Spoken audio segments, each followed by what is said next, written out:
আমার ছেলের আজকে জন্মদিন, সারপ্রাইজ দিচ্ছি। রাত বাজে 12টা। Happy birthday to you. Oh my God, happy birthday to you. Thank you thank you thank you. Thank you বললাম না। এটা নিহালের চোখ, এটা আর একটা চোখ, আর এটা হ্যাপি মাউথ।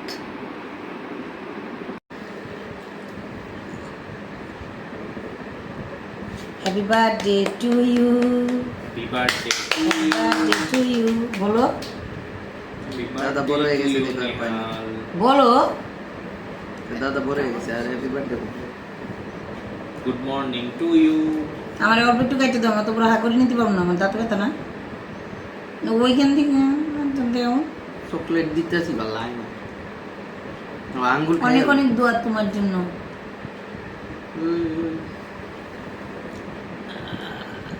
ওরে ডায়েট রে হইছে পড়ছে তো। না এখন তো মুখের মধ্যে একটু হ্যাঁ বাবা ডায়েটে আছে। দাও আর কি একটু দাও। ধর তোর মুখে কেক যাইতে যায় না। কি করবি আকর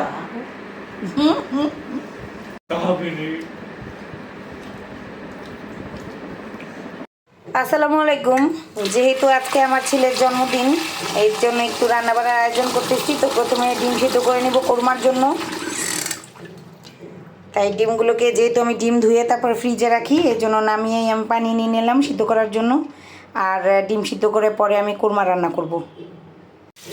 ডিম সিদ্ধ দিয়ে আমি মুরগির মাংসগুলো ধুয়ে নিচ্ছি। আমি মুরগির মাংস দিয়ে রোস্ট করব। তো আমরা যেহেতু ঘরে মাত্র 4জন মানুষ, আর আজকে আমার আরেকটা ছেলে আছে, মানে আমার ছেলের অনেক দিনের পুরনো বন্ধু, ওরা আসলে ভাই ভাই হয়ে গেছে। তো সেই জন্য একটু বেশি করে নিয়ে নিলাম, কারণ আমরা দুপুরে আসলে খুব হালকা পাতলা খাওয়া দাওয়া করেছি। আর এগুলো আমি রাতের জন্যই রান্না করতেছি। রোস্টের জন্য মাংসগুলো ভেজে নিচ্ছি। রোস্ট রান্নার সবচেয়ে বিপজ্জনক মুহূর্ত হচ্ছে এইটা, মাংস ভাজার সময়, কারণ প্রচুর তেল ছিটে। সব মশলা কষিয়ে দিয়েছি, এখন মুরগির মাংসটা দিয়ে নাড়াচাড়া দিয়ে দিব, তারপর একটু পানি দিয়ে ঢাকা দিয়ে দিব, হয়ে যাবে আমার রোস্ট। গোলাপ জল, কেওড়া জল, কাঁচামরিচ আর চিনি দিয়ে শেষ করলাম আমার রোস্ট রান্না। এরপরে একটু ঘি দিয়ে দিব। কোরমার জন্য ডিমগুলো একটু হালকা করে ভেজে নিচ্ছি। মশলা কষিয়ে দুধ দিয়ে ফুটিয়ে নিয়েছি, এখন ডিমগুলো দিয়ে দিব। তারপরে একটু কাঁচামরিচ দিব, হালকা একটু চিনি দিব, আমার কোরমা রান্না শেষ।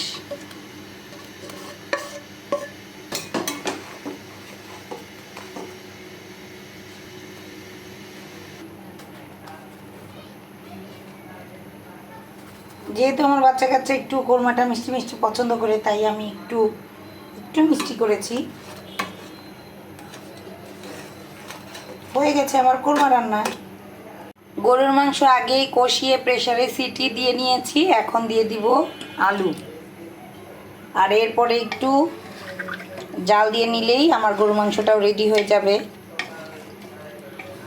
রেগুলার যে মশলাগুলো ইউজ করি সাধারণত, আমি সেই মশলাই দিয়েছি। আদা রসুন জিরা পেঁয়াজ গরম মশলা, একটু হালকা গোলমরিচ গুঁড়া। পোলাও রান্নার জন্য চাল ধুয়ে নিয়েছি, এখন আদা রসুন গরম মশলা যা লাগে এগুলো দিয়ে দিলাম। এরপর দিয়ে দিলাম কাঁচামরিচ। এরপর দিয়ে দেবো অনেকগুলো কিশমিশ, আমার বাচ্চারা পোলাওতে কিশমিশ অনেক পছন্দ করে। এরপর দিয়ে দেবো তেল, আর পোলাও যখন হয়ে আসবে তখন আমি দিয়ে দেবো একটু ঘি। এরপর নাড়াচাড়া দিয়ে মশলাগুলো সব ভালো মতো মিশিয়ে দিয়ে বসিয়ে দিব রাইস কুকারে। তো রাইস কুকারে সুন্দর করে আমার পোলাও হয়ে যাচ্ছে। গরুর মাংস হয়ে গেছে ডিমের কোরমা, মুরগির রোস্টও হয়ে গেছে। একটু ঠান্ডা না থাকলে কি হয়, এই তো সাদামাটাভাবেই আমার বাবাটার জন্মদিনটা আজকে এভাবেই আমরা পালন করলাম। ধন্যবাদ সবাইকে আমার ভিডিওটা দেখার জন্য। দোয়া করবেন সবাই আমার বাবাটার জন্য।